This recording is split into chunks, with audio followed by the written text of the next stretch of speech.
এরকম একটি পরিবেশে বিকেলবেলা ছোট ভাইদেরকে সাথে নিয়ে এভাবে ঘোরার মানে অনুভূতি একটা অন্যরকম একটা ভিতরে ফিল রোমাঞ্চকর একটি কাজ করে। অনেক ভালো লাগে।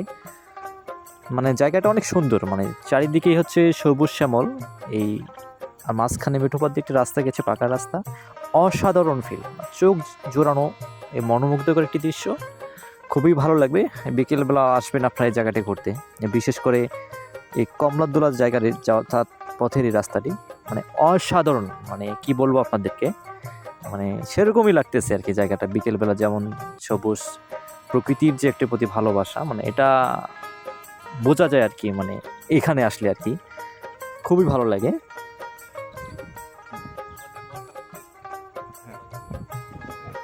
ঠিক আছে, আমাদের ঘোরা উচিত, তাই না?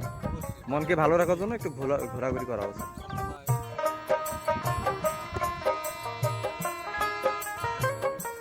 তাহলে তো খালি খাওয়া, আল্লাহ খাবার দিছে, খাও।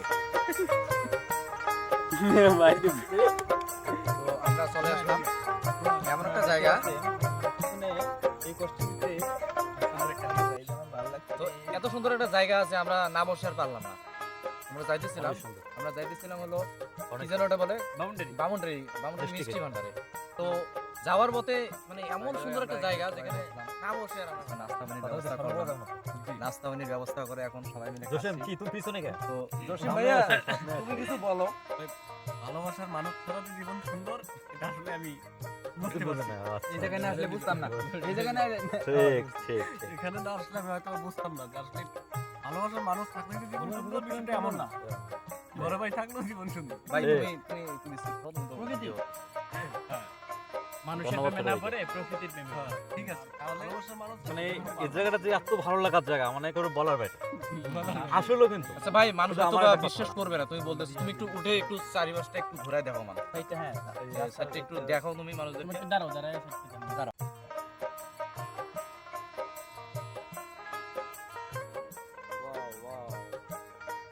এটাই গ্রাম বাংলা।